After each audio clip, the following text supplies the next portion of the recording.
மனதி அடுத்த வாரத்துக்கான ப்ரிடிக்ஷன் பார்த்தலாம். காவேரியோட ப்ரெக்னென்சி விஷயம் எப்போ அவங்க ஃபேமிலிக்கு தெரியும், எப்படியெல்லாம் வந்துட்டு காவேரியை டேக் கேர் பண்ணிப்பாங்கன்னு நினச்சி நம்ம ஃபீல் பண்ணிக்கிட்டு இருந்தா வெண்ணிலா பிரச்சனையை உள்ளே கொண்டு வந்து இப்படி ஜவ்வாக இழுத்துட்டு போகிறாங்க. ஸோ வெண்ணிலா கேரக்டருக்கு கம்ப்ளீட்டாக ஒரு எண்டு கொடுத்து காவேரியோட ப்ரெக்னென்சி எல்லாத்துக்கும் தெரிஞ்சு விஜய் காவேரி 2 பேரும் ஹாப்பியாக இருக்கணும்னு நினைக்கிறவங்க கண்டிப்பாக நம்ம வீடியோக்கு லைக் பண்ணிக்கோங்க. குமரனை நினச்சி விஜய் ரொம்பவே ஃபீல் பண்ணிட்டு இருப்பாரு. நம்ம பிரச்சனையில் எதுக்கு குமரன் வந்து இந்த அளவுக்கு கஷ்டப்படணும், அவர் எனக்கு ஏற்கனவே நிறைய ஹெல்ப் பண்ணியிருக்காரு. சொல்லப்போனால் வந்துட்டு இந்த விஷயம்லாம் யாருக்குமே தெரியாது. இதனால் வரைக்கும் குமரனும் வந்துட்டு கண்டிப்பாக கங்கா கிட்டேயும் சரி காவேரி கிட்டேயும் சரி இந்த விஷயத்தெல்லாம் சொல்லியிருக்கவே மாட்டார். நம்ம அந்த வீட்டுக்கு குடி போகிறக்கும் சரி அந்த அளவுக்கு வந்துட்டு காவேரி கூட க்ளோஸாக இருக்கிறக்கும் சரி மெயினான ரீசனே குமரன் தான். எப்போ வந்துட்டு அவர் டைட்டில் வின் பண்ணாரோ அந்த அன்றைக்கே எனக்கு கால் பண்ணி நீங்கள் வந்துட்டு இங்கே குடி வரணும், நீங்கள் காவேரி பக்கத்துலேயே தான் இருக்கணும், உங்களுக்குள்ளே எந்த பிரச்சனையும் வந்துடக்கூடாது, நான் தெரியாமல் பண்ணிட்டேன், நீங்கள் வந்துட்டு பெரியருக்கு நான் காரணமாக இருக்கக்கூடாது, காவேரிக்கு நீங்கள் எவ்வளோ முக்கியங்கிறது எனக்கு தெரியும், உங்களுக்கு காவேரி எவ்வளோ முக்கியங்கிறது எனக்கு தெரியும், தெரியாமல் வந்துட்டு கோவத்தில் இந்த தப்பெல்லாம் பண்ணிட்டேன்னு சொல்லி மன்னிப்பு கேட்டு அந்த மாமியோட வீட்டுக்கு நம்ம குடி போடுறதுக்கு மெயினான ரீசனாக இருந்ததே குமரன் தான். பட் இது யாருக்குமே தெரியாது. அந்தளவுக்கு ஹெல்ப் பண்ணி நாங்களுமே வந்துட்டு வீட்டுக்கு யாருக்குமே தெரியாமல் 2 பேரும் கோவமாக இருக்க மாதிரியே எவ்வளோ நாள் ஆக்ட் பண்ணிகிட்டு இருந்திருக்கோம். இந்த விஷயம் காவேரிக்கு கூட தெரியாது. பட் இவ்வளவும் பண்ண எனக்கு ஒரு பிரதர் மாதிரி இருந்து சப்போர்ட்டிவாக இருக்கிற ஒருத்தருக்கு என்னால் இவ்வளோ பெரிய பிரச்சனை வந்துருச்சேன்னு நினைக்கும் போது கஷ்டமாக இருக்குது. அவரே இப்போ தான் படிப்படியாக முன்னேறி வந்துட்டு கஷ்டப்பட்டு வந்துட்டுருக்காரு. அவங்க ஒய்ஃப் மதிக்கிற மாதிரியும் எல்லாரும் மதிக்கிற மாதிரியும் வந்துட்டு இப்போ தான் குமரன் முன்னேறி வந்துட்டுருக்காரு. அந்த மாதிரி டைமில் இவருக்கு இப்படி ஒரு பிரச்சனையை நம்மளால் கொடுத்துட்டுமே நினைக்கும் போது எனக்கு ரொம்ப கில்ட்டியாகவும் கஷ்டமாகவும் இருக்குது.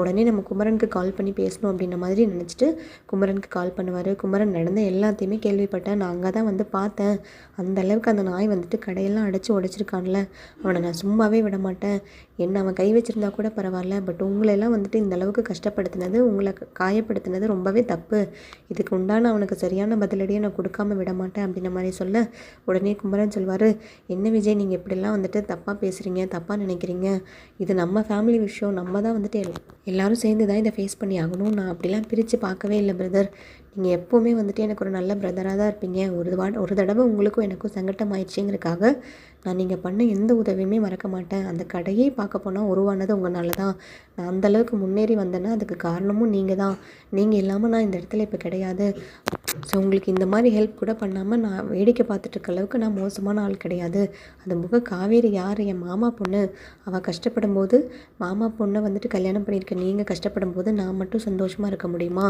உங்களுக்கு எப்போவுமே வந்துட்டு என்னோடய சப்போர்ட் இருக்கும் அப்படின்ற மாதிரி சொல்ல தேங்க்யூ ஸோ மச் குமரன், இதை நான் எதிர்பார்க்கவே இல்லை, நீங்கள் ஏதோ ஃபீல் பண்ணுவீங்க, உங்களுக்கு ஆறுதல் சொல்லலான்னு தான் நான் கூப்பிட்டேன், கடையை பார்த்ததுமே நானே மனசுடைஞ்சு போயிட்டேன், அந்தளவுக்கு வந்துட்டு அவன் நொறுக்கி எடுத்திருக்கான், இதே மாதிரி அவனை நான் நொறுக்காமல் விட மாட்டேன், அவன் மேலே இருக்க கோவம் வந்துட்டு இன்னும் எனக்கு அதிகமாகிட்டு தான் இருக்குது, அவன் மட்டும் கையில் கிடச்சானா அவ்வளோதான் அப்படின்ற மாதிரி விஜய் சொல்ல நம்ம எல்லோரும் சேர்ந்து தேடுவோம் விஜய், நீங்கள் எதுக்கும் கவலைப்படாதீங்க, இப்போதைக்கு நீங்கள் தலைமறைவாக இல்லாமல் வெளியில் வரணுங்கிறது தான் என்னோடய கவலையாக இருக்குது, காவேரிக்கும் வந்துட்டு அதுதான் சந்தோஷம் அப்படின்ற மாதிரி சொல்ல குமரன், நான் உங்ககிட்ட இன்னொரு முக்கியமான விஷயத்த சொல்லணும் குமரன், நீங்கள் காவேரியை நினச்சி இந்த அளவுக்கு கவலைப்படுறீங்க, காவேரி பார்க்க போனால் சந்தோஷமாகவே இல்லை, அது போக முக்கியமான ஒரு விஷயம் உங்ககிட்ட சொல்லணும் குமரன், காவேரியும் ப்ரெக்னெண்ட்டாக இருக்கா, கங்கா வந்து ப்ரெக்னென்ட் ஆகிறதுக்கு முன்னாடியே காவேரியும் ப்ரெக்னென்ட் ஆகிட்டா தெரியுமா அப்படின்ற மாதிரி சொல்ல குமரன், என்ன விஜய் சொல்கிறீங்க, நிஜமாக தான் சொல்கிறீங்களா, சத்தியமாக தான் சொல்கிறீங்களா, என்னால் இதை நம்பவே முடியல, காவேரி ப்ரெக்னெண்ட்டாக இருக்காளா, இவ்வளோ பெரிய சந்தோஷமான விஷயத்த ஏன் அவள் சொல்லாமல் எங்ககிட்ட எல்லாரும் மறைச்சி வச்சுருக்கா, என்ன தான் கோவம்னாலும் நாங்கள் அவளை நல்லபடியாக கவனிச்சிக்க வேண்டாமா, எங்கள் வீட்டில் உருவான குழந்தாவோ, அவள் வயிற்றில் வளர்கிற குழந்தையை நாங்கள் எப்படியெல்லாம் வந்துட்டு பார்த்துக்கணும், அவள் குடும்பத்துக்காகவும் அவளுக்காகவும் எவ்வளோலாம் தியாகம் பண்ணியிருக்கா தெரியுமா, அவள் குழந்தைய வந்துட்டு நாங்கள் தாங்குன்னு தாங்காமல் இருப்போமா, கங்கா ப்ரெக்னெண்ட்டாகவே ஆயிருந்தாலும் ஃபஸ்ட்டு வந்துட்டு எனக்கு முக்கியம் காவேரி குழந்தை தான், ஏன்னா காவேரி தான் வாழ்க்கையில் அவ்வளோ பிரச்சனையை சந்திச்சிருக்கா, மாமாவும் எப்போவுமே சொல்கிற ஒரே ஒரு விஷயம் காவேரியை நல்லா பார்த்துக்கோன்னு தான், ஏன்னா காவேரி வந்து எப்போவுமே மற்றவங்கள பற்றி மட்டுமே யோசிச்சுட்ருப்பா, அவளை பற்றியோ அவளோட குடும்பத்தை பற்றியோ அவளோட கேர் பற்றியோ அவளோட ஹெல்த்தை பற்றியும் எப்போவுமே அவள் யோசிச்சதே கிடையாது, அவளுக்காக யோசிக்கிறதுக்கு நம்ம தான் யோசிக்கணுன்றதுக்காகவே நான் எப்போவுமே வந்துட்டு கங்கா கிட்டேயும் சண்டை போடுவேன் காவேரிக்காக, இதை நீங்கள் முன்னாடியே எங்ககிட்ட சொல்லியிருக்கலாம்ல, எனக்கு இதுதான் விஜய் வருத்தமாக இருக்குது, கங்கா ப்ரெக்னென்ட் இருந்தால் என்ன, நீங்கள் காவேரி ப்ரெக்னென்ட்டான விஷயத்தை எங்ககிட்டலாம் சொல்லியிருக்கணும், காவேரி தான் மறைச்சிருக்கானா நீங்களும் மறைச்சிட்டிங்க பார்த்தீங்களா அப்படின்ற மாதிரி சொல்ல, ஐயோ குமரன் இதில் மறைக்கணுன்றதெல்லாம் எனக்கு இன்டென்ஷனே கிடையாது, சொல்லப்போனால் எனக்கே வந்துட்டு இந்த விஷயம் லேட்டாக தான் தெரியும், இந்த விஷயத்த வந்துட்டு அவள் என்கிட்ட இருந்தும் மறைச்சிட்டா. இந்த வெண்ணிலா பிரச்சனை, நம்ம குடும்ப பிரச்சனை, எல்லாரும் வந்துட்டு சங்கட்டத்தில் இருக்கனால, எல்லாரும் நல்ல சிச்சுவேஷனில் இருக்கும்போது, எல்லாருமே சந்தோஷமாக இருக்கும்போது இந்த விஷயத்த சொல்லணும். அப்போ தான் எல்லாரும் சந்தோஷப்படுவாங்கன்றதுக்காக மூடி மறைச்சி வச்சுருந்துருக்கா. காலப்போக்கில் வந்துட்டு அவள் ஹாஸ்பிட்டல் போகும்போது மயக்கம் போட்டு விழுந்து, அது தானாக எனக்கு தெரிய வந்தது தான். எனக்கு கூட இந்த விஷயம் தெரியாது அப்படின்ற மாதிரி சொல்ல, அடுத்தடுத்து பார்த்திங்கன்னா நம்ம வீட்டில் கங்கா வேற ப்ரெக்னென்ட் ஆகிட்டாங்க. எல்லாரும் அந்த சந்தோஷத்தில் இருந்தாங்க. ஸோ அந்த சந்தோஷத்தை கெடுக்க வேண்டாம், நம்ம ஏதாவது சொல்லி அவங்க வருத்தப்படாத கூடாதுங்கிறதுக்காகவே அவள் மறைச்சிட்டா. இன்னுமே வந்துட்டு என் தாத்தா பாட்டிக்கு கூட இந்த விஷயம் தெரியாது, அவங்கக்கிட்டையும் இன்னும் சொல்லவே இல்லை. இப்போ கூட நான் எதுக்காக சொல்கிறேன்னா, அவளை இந்த மாதிரி சுச்சுவேஷனில் அவளுக்கு யாராவது ஒருத்தராவது சப்போர்ட்டிவாக இருக்கணும், அவளை யாராவது ஒருத்தராவது கேர் பண்ணிக்கணும்னு தான் நானும் வந்துட்டு இந்த வெண்ணிலா பிரச்சனையை ரொம்ப வந்து டைவர்ட் ஆகியிருக்கேன். அவளை வந்துட்டு சரியான கேர் பண்ண முடியல, அந்த ஒரு கவலையே தான் எனக்கு பெருசாக இருக்குது குமரன் அப்படின்ற மாதிரி சொல்ல, சரி விடுங்க விஜய், நீங்கள் தான் சொல்லிட்டீங்கல்ல, காவேரி நாங்கள் இனி தாங்கன்னு தாங்குவோம். காவேரி நாங்கள் எப்படியெல்லாம் கவனிச்சுப்போன்னு உங்களுக்கு தெரியாது.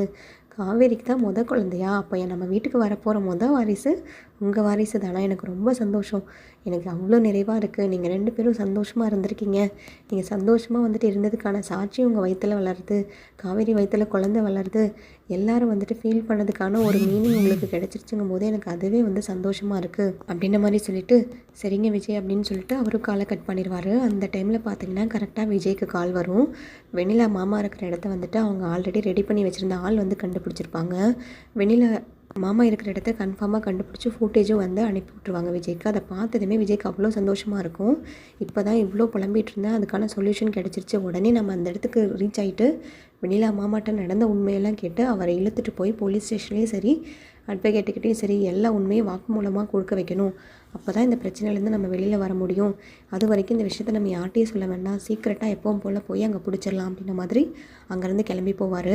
வெண்ணிலாவோட மாமா வந்து ஒரு வீட்டில் தான் வந்துட்டு இருந்திருப்பார். அந்த டைமில் விஜயை பார்த்ததுமே வெண்ணிலாவோட மாமாவோட ஃபேஸில் அப்படி அவ்வளோ பயந்துருவார். விஜய் பார்த்ததுமே ஓடி வந்து, காலில் வேணுனாலும் விழுகிறேன் தம்பி, என்னை எதுவும் பண்ணிடாதீங்க, இது எல்லாத்துக்கும் காரணம் அந்த பசுபதி தான், என்னையும் இங்கே அடைச்சி வச்சுருக்கான், என்னால் எதுவுமே பண்ண முடியல, உங்களுக்கு எந்த துரோகமும் பண்ணுங்கிறது என்னோடய ஆசையோ இல்லை என்னோடய இன்டென்ஷனோ கிடையாது. நான் என் ஊர்லேருந்து கஷ்டப்பட்டு இங்கே வந்து வெண்ணிலாக்காக தான் வந்தேன்.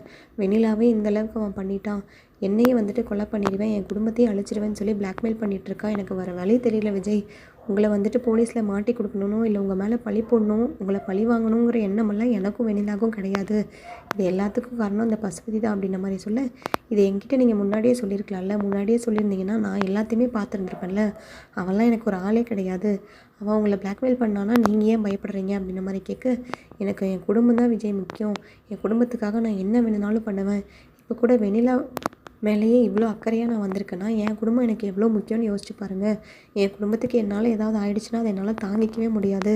அதுக்காக தான் நான் வந்துட்டு அவன் சொல்கிற எல்லாத்தையும் கேட்டுட்ருக்கேன் அப்படின்ற மாதிரி சொல்ல, நீங்கள் எதுக்கும் பயப்படாதீங்க, நீங்கள் தயவு செய்து வந்துட்டு வெண்ணிலாவுக்கு என்ன நடந்தது, அந்த அன்னைக்கு வந்துட்டு யாரெல்லாம் என்ன பண்ணாங்கன்ற உண்மையை மட்டும் நீங்கள் போலீஸில் வந்து சொன்னீங்கன்னா போதும். அவன் ஜெயிலுக்கு போயிடுவான். அவன் ஜெயிலுக்கு போயிட்டானா உங்கள் குடும்பத்தையும் சரி உங்களையும் சரி யாராலையும் ஒன்றும் பண்ண முடியாது. அதுவும் போக என்கிட்ட இருக்க சோர்ஸ்க்கு உங்களை வந்துட்டு சேஃபாக ப்ரொடெக்ட் பண்ண வேண்டியது என்னோட பொறுப்பு. பைதவே வந்து உங்களை ஃபஸ்ட்டு ஊர்லேருந்து கூட்டிகிட்டு வரணும்னு நினச்சது நான் தான். நீங்கள் வரதுக்கான எல்லா ஏற்பாடும் பண்ணதுமே நான் தான். கடைசியில் எல்லாமே மாறி போயிடுச்சு. அதெல்லாம் பிரச்சனையே கிடையாது. எனக்கு இப்போ வந்து வெண்ணிலாவுக்கு இப்படி ஆகிறதுக்கு நான் தான் ஒரு காரணன்ற குற்ற உணர்ச்சியும் எனக்கு வலியும் இருந்துச்சு அதிகமாக. பட் இப்போ தான் வந்துட்டு எனக்கே நிம்மதியாக இருக்குது. என்னால் யாரும் கஷ்டப்படக்கூடாது. அதுவும் போக யாராலையும் நானும் கஷ்டத்தை அனுபவிக்கக்கூடாது. என்னால் என் பிரச்சனைனால தான் வந்துட்டு காவேரியும் அங்கே சந்தோஷம் இல்லாமல் அவ்வளோ கஷ்டப்பட்டுட்ருக்கா.